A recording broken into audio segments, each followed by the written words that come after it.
अस्सलाम वालेकुम students, welcome to my channel taught by ma'am. बेटा आज हम चैप्टर नंबर 3 की एक्सरसाइज करेंगे। क्वेश्चन नंबर 2 करेंगे सबसे पहले। ठीक है, चैप्टर का नेम है केमिकल बॉन्डिंग। क्वेश्चन नंबर 2 हमारे पास है शॉर्ट क्वेश्चंस। उसमें पहला क्वेश्चन है हमारे पास, what type of elements lose their outer electrons easily and what type of elements gain electron easily। तो सिंपल सा क्वेश्चन है कि इसमें हमने बस उन एलिमेंट्स का नेम बताना है जो कि इजीली इलेक्ट्रॉन लूज कर सकते हैं। तो आंसर क्या होगा? पीरियोडिक टेबल में जितनी भी मेटल्स हैं बेटा, मेटल्स की डिफाइन ही ये होती है कि they have a tendency to lose electron in their outer most shell. तो इसका आंसर होगा metals have a tendency to lose electron in their outer most shell easily. और जब कोई एटम या एलिमेंट इलेक्ट्रॉन लूज कर देता है तो बेटा इजीली वो उसके ऊपर जो चार्ज है वो पॉजिटिव आ जाता है, यानी एक पॉजिटिव आयन बन जाता है जिसे हम कैटाइन भी बोलते हैं। और दूसरे एलिमेंट्स जो इलेक्ट्रॉन इजीली गेन करते हैं वो नॉन मेटल्स होते हैं। तो आंसर क्या होगा? Non metals have a tendency to gain electron in their outer most shell easily and form negative ions, या फिर हमें जिसे कहते हैं एनाइन भी बनाते हैं। सेकंड क्वेश्चन है, why do lower molecular mass covalent compounds exist as gases और लोअर बॉइलिंग लिक्विड। ठीक है, हमारे पास बहुत से कंपाउंड्स हैं जो कि गैसियस फेज में या lower boiling point liquid phase में एग्जिस्ट करते हैं। तो इसकी हम रीज़न बताएंगे कि lower molecular mass covalent compounds are gases और low boiling liquids due to weak intermolecular forces. तो बेसिकली दो मॉलिक्यूल्स के दरमियान जो फोर्स ऑफ अट्रैक्शन होती है उसे हम कहते हैं इंटरमॉलिक्यूलर फोर्सेस। अगर इंटरमॉलिक्यूलर फोर्सेस स्ट्रांग होंगी तो मॉलिक्यूल जो है वो सॉलिड स्टेट में या लिक्विड स्टेट में एग्जिस्ट करेगा। यानी एक ट्रेंड बन जाता है जिसमें स्ट्रॉन्गेस्ट इंटरमॉलिक्यूलर फोर्सेस वो सॉलिड में एग्जिस्ट करेगा। थोड़ी वीक इंटरमॉलिक्यूलर फोर्सेस तो वो लिक्विड में, और जिसमें सबसे कम या सबसे वीकेस्ट इंटरमॉलिक्यूलर फोर्सेस होंगी वो गैसियस स्टेट में एग्जिस्ट करेगा। ठीक है, तो हमारे पास ये जो कंपाउंड हैं कोवेलेंट कंपाउंड्स हैं जिसकी एग्जांपल है फॉर एग्जांपल नाइट्रोजन N2 या H2। ये एग्जिस्ट करते हैं गैसियस फेज में। इसका मतलब इनके दरमियान वीकेस्ट इंटरमॉलिक्यूलर फोर्सेस होती हैं। जबकि bromine Br2 it exist as a volatile liquid. ठीक है, वॉलेटाइल लिक्विड वो होता है जिसको आप रूम टेम्परेचर पे अगर हम उस लिक्विड को रख दें ओपन करके तो ऑब्वियसली वो वेपर्स में कन्वर्ट हो जाएगा। ठीक है, फौरन से गैसियस फेज में चला जाएगा।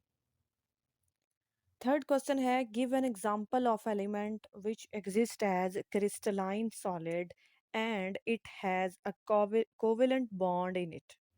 तो बेटा डायमंड आप इसका आंसर लिखेंगे। कोवेलेंट कंपाउंड है, क्रिस्टलाइन सॉलिड किस फॉर्म में एग्जिस्ट करता है। ठीक है, ग्रेफाइट भी है लेकिन एक एग्जांपल पूछिए तो आप डायमंड दे देंगे।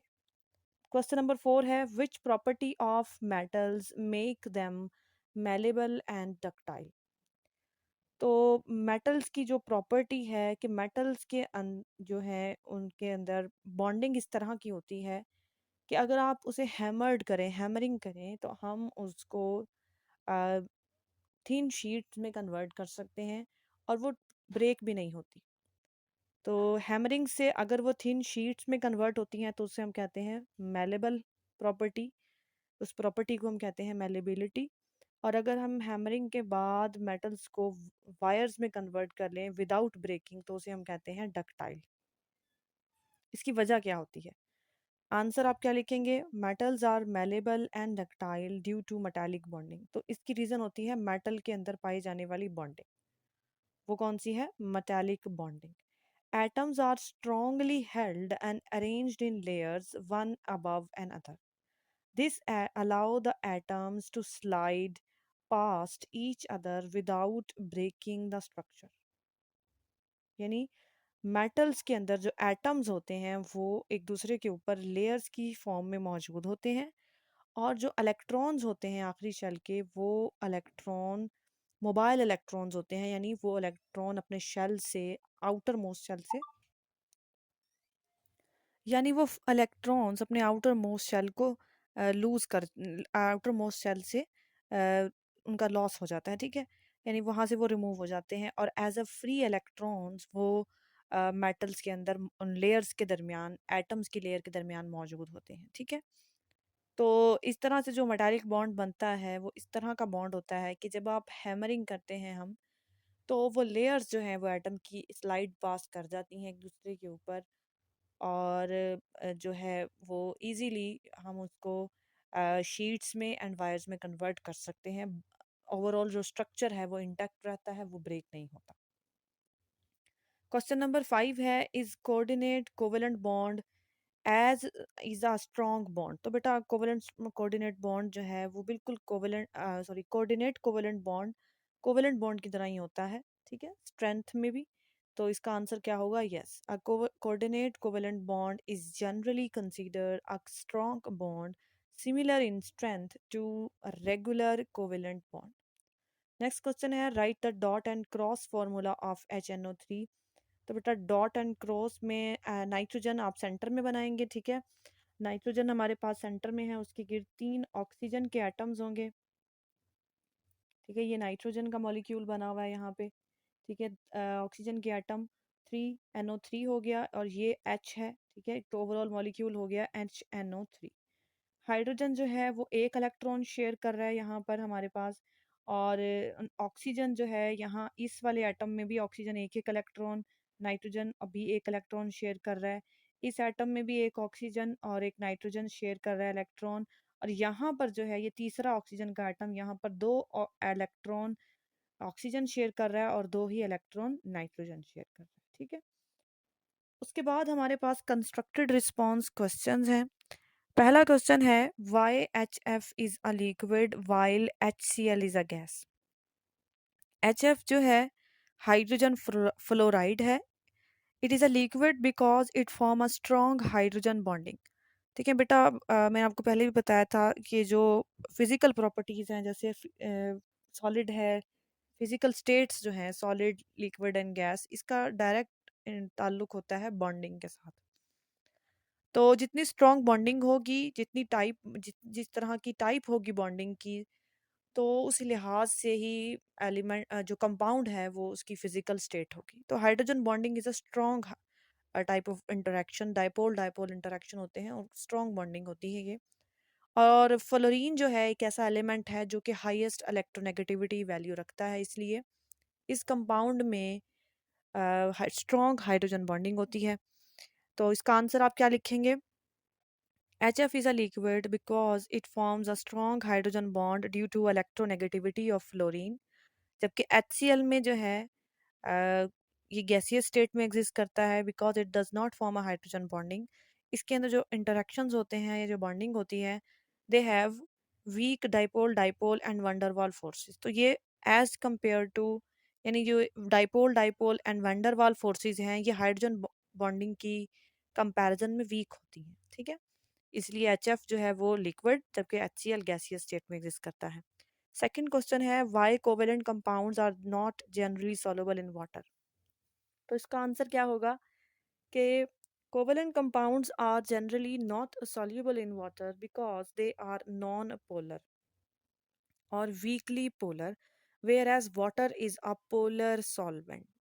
ठीक है, नॉन पोलर कंपाउंड्स होते हैं और वाटर जो है हाईली पोलर है, तो पोलर नॉन पोलर आपस में डिसॉल्व नहीं होते, ठीक है।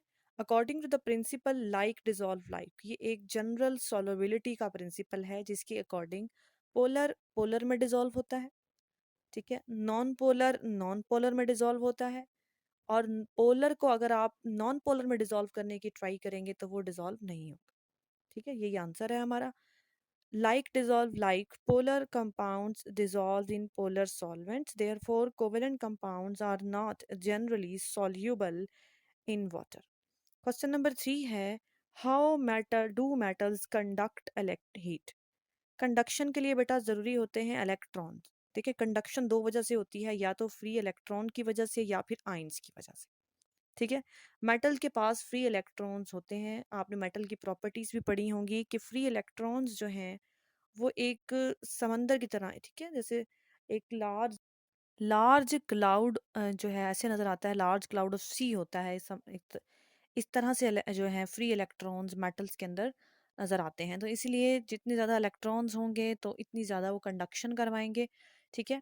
तो इसका आंसर हमारे पास क्या होगा? Metals conduct heat due to presence of free और मोबाइल इलेक्ट्रॉन्स।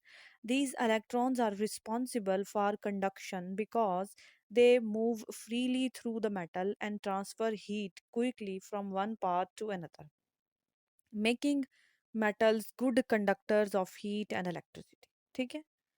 तो फोर्थ क्वेश्चन हमारे पास है, how many oxides does nitrogen form?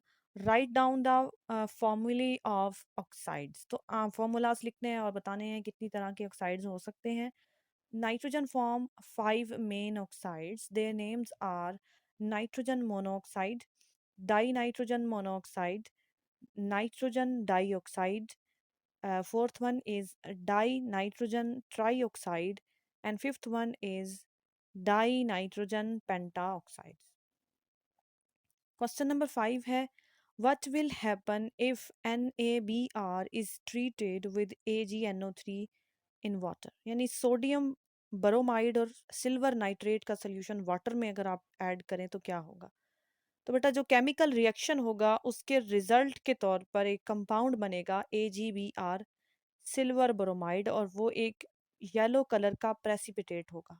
Precipitate जो होता है किसी भी रिएक्शन के बाद जब बनता है तो वो सॉलिड स्टेट में होता है, यानी बाकी सारे कंपाउंड एक्वस सॉल्यूशन के अंदर डिसॉल्व फॉर्म में होंगे, जबकि प्रेसिपिटेट जो है वो सॉलिड फॉर्म में सेटल डाउन हो जाएगा, ठीक है। तो आप रिएक्शन लिखेंगे और आप आंसर क्या लिखेंगे? When the solution of NaBr and NaNO3 is treated in water, pale yellow color precipitate of NaAgBr formed. Equation होगी NaBr plus AgNO3 will give us NaNO3 and AgBr precipitate, ठीक है। PPT का मतलब है precipitate।